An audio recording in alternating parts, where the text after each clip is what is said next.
Hi everyone! Today I'm going to talk about how I apply my foundation.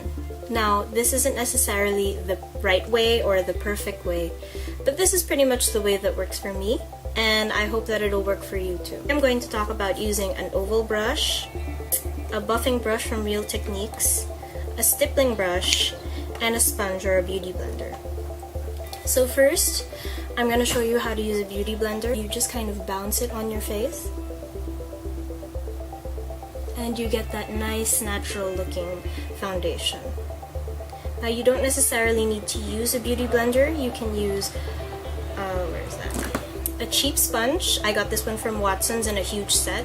Or you could use the Real Techniques sponge or whatever you find useful. Even, I don't know, a sponge you find in Divisoria. But as a personal preference, I like the beauty blender because of how squishy it can get. And the shape is perfect just for foundation or for concealing. There are several other sponges you can get that can also do that, get into like the nooks and crannies, and you can also cut these to fit your purpose. So next we talk about the oval brush. Now I got this one in a set on Shopee for about 1,000 pesos. I heard someone recently got one in Divisoria for 500 pesos, so it's up to you where you get it.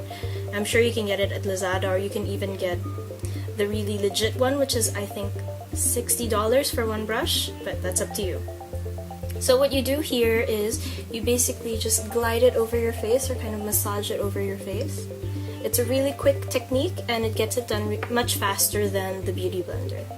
In the set that I bought, I pretty much only like this one and the smaller one, because all the rest they either do the same thing as this, or I don't really understand how to use it. If you guys know, please send me videos or just tell me how to use them. I can't figure out what these are for. And they don't feel as nice. They're kind of hard. Not as nice as this one.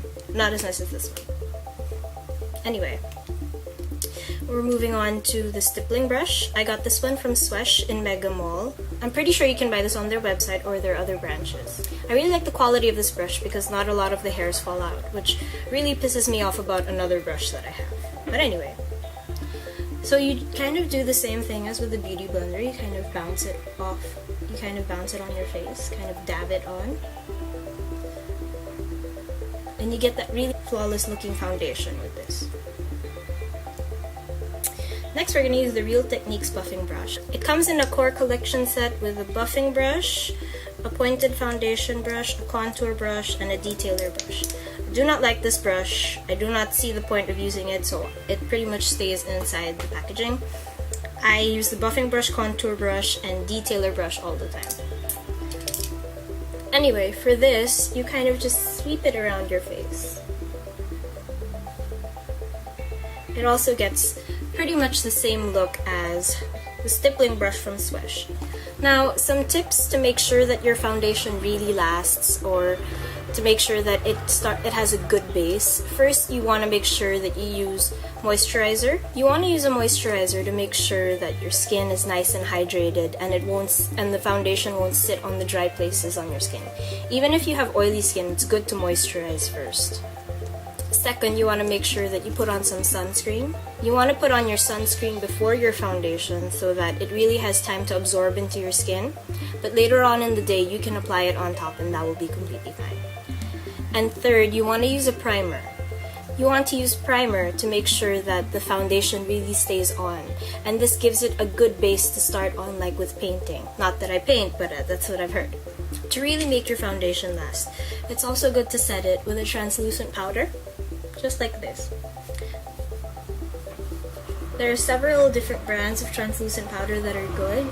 I have used the Etude House No Sebum powder that is readily available in any Etude House in the Philippines, and I've also used the No Sebum mineral powder from Innisfree that is available online on Althea or other online shops. I like them both. They keep the oil away, and it's good to use them to reapply during the day, especially if you get really oily. Another tip to make sure that the foundation really stays in is to use a setting spray. I heard that the NYX one is pretty good. I haven't used it myself. This is the only one that I've been using, the D-Slick from Urban Decay.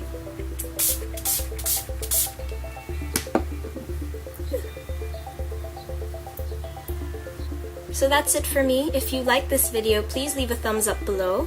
Or if you want me to talk about something specific, please leave a comment below. Thank you so much for watching, and I hope to see you in my next video. Bye!